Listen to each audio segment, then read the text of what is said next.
আজ এসছি একটা অন্য স্বাদের রেসিপি নিয়ে। দেখো, চিংড়ি মাছ নিয়েছি প্রায় 500-র মতো। এটাকে আমি একটু ভালো করে ভেজে নিচ্ছি, তবে চিংড়ি মাছ বেশি ভাজতে নেই। এবার নিয়েছি টমেটো কুচি, আদা পেস্ট ভালো করে মিহি করে, কাঁচা লঙ্কা পেস্ট, তারপর নিয়েছি হলো কাজু, সর্ষে, পোস্ত। এইটা খুব ভালো করে মিহি করে মিশিয়ে নিয়েছি। আর নিয়েছি একটু চিনি স্বাদ অনুসারে, কিছুটা আলু, কাটা পেঁয়াজ নিয়ে নিয়েছি। আর নিয়েছি ফোড়নের জন্য সাদা জিরে আর শুকনো লঙ্কা। আর হ্যাঁ, কিছুটা পেঁয়াজও আমি এর সাথে বেটে নিয়েছি। আর আস্ত কিছুটা লঙ্কা রেখেছি।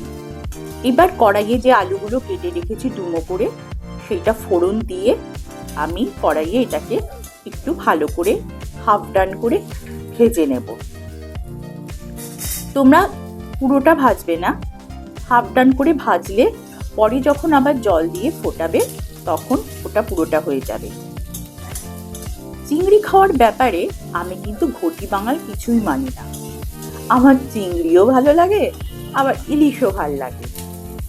সাঁতলে নিলাম এটাকে ভালো করে। এবার একটুখানি এর মধ্যে লবণ দিয়ে দিলাম। লবণ দিয়ে এটাকে আবার একটুখানি নেড়িয়ে চেড়ে আমি ভালো করে মিশিয়ে নিলাম। আর একটুখানি অল্প একটু কালারের জন্য একটু পারলে আপনারা হলুদও দিতে পারেন, দেখতে তাহলে একটু ভালো হয়। এবার আমি এর মধ্যে কাঁচা পেঁয়াজগুলো যে রেখেছিলাম কেটে কেটে রাখা, একটু মিহি করে কাটবে, সেগুলো দিয়ে দিলাম। তার সাথে দিলাম হলো ছোট ছোট করে কাটা টমেটো কুচি দিয়ে এটাকে একটু ভালো করে সাঁতলাবো। তারপর এটাকে খুব ভালো করে সাঁতলে নিচ্ছি। রংটা দেখুন, বেশ সুন্দর একটা রং কিন্তু এসে গেছে। এটা একটুখানি জল দিয়ে দেবেন যাতে মশলাটা চট করে পুড়ে না যায়। আদা বাটাটাও কিন্তু এর মধ্যে দিয়ে দিয়েছি। আর আমি এতে কিন্তু লাল লঙ্কা গুঁড়ো ব্যবহার করি না, কারণ লাল লঙ্কা আমার বাড়িতে চলে না।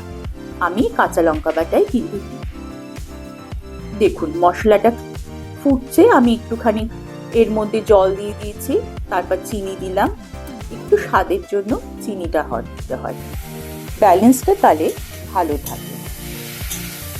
এবার জলটাকে কিন্তু টেনে নিয়েছে, জলটা প্রায় শুকনো হয়ে গেছে, মশলাটাও প্রায় কষা হয়ে গেছে, দেখতে বেশ ভাজা ভাজা মতনই হয়ে গেছে। দেখি এবার এর মধ্যে কি দেবো আমি। হ্যাঁ, একটা জিনিস দিইনি, জল দিলাম। এবার পুরোটা জলই আমি এর মধ্যে দিয়ে দিলাম। মানে আমার রান্নায় যতটুকু জল লাগবে সেই জলটা আমি একবারে দিয়ে দিলাম। আগে একটু অল্প দিয়েছি মশলা কষার সময়, আর এখন পুরো জলটাই দিয়ে দিলাম। এবার কাঁচা লঙ্কা বাটাটা আমি ওর ভেতর দিয়ে দিলাম। কাঁচা লঙ্কা বাটাটা, লঙ্কা কিন্তু আপনারা সবসময় পরে দেবেন, এটা আমি বলে রাখছি, কারণ লঙ্কা দিয়ে কষলে সেটা কিন্তু শরীরের পক্ষে খুব ক্ষতিকারক। এবার যে চিংড়ি মাছটা আমি ভেজে রেখেছিলাম, সেই চিংড়ি মাছটা আমি এর মধ্যে দিয়ে দেব। চিংড়ি মাছগুলো কিন্তু বেশ বড় সাইজও আছে, আপনারা একেবারে ছোট চিংড়ি নেবেন না, মাঝারি বা এরকম চিংড়ি মাছ দিয়ে দিতে পারেন। চিংড়ি মাছ দিয়ে দিলাম। এবার যে বাটাটা বেটে রেখেছিলাম, সর্ষে, পোস্ত, কাজু বাদাম, পেঁয়াজ বাটা, ওইটা দিয়ে নেড়ে ঘেটে আমি মিশিয়ে নিলাম। আর দিয়ে দিলাম স্বাদ অনুসারে লবণ। দেখুন কি সুন্দর রংটা এসছে। কিন্তু অনেকে আবার দেখেছি চিংড়ি মাছের মধ্যে রসুন দেয়, কিন্তু রসুনটা কিন্তু আমার মোটেই ভালো লাগে না। চিংড়ি মাছের আর ইলিশ মাছের একটা আলাদা কিন্তু ফ্লেভার আছে। যদি আপনি রসুন দেন তাহলে কিন্তু রসুনের গন্ধটাই বেশি বেরোবে, চিংড়ি ইলিশের ফ্লেভারটা কিন্তু নষ্ট হয়ে যাবে। আমার মনে হলো বাটাটা একটু, সর্ষেটা একটু কম আছে, তাই আমি ওই মিক্সটা আর একটু দিয়ে দিলাম, তার ঝোলটা একটু ঘন ঘন হবে।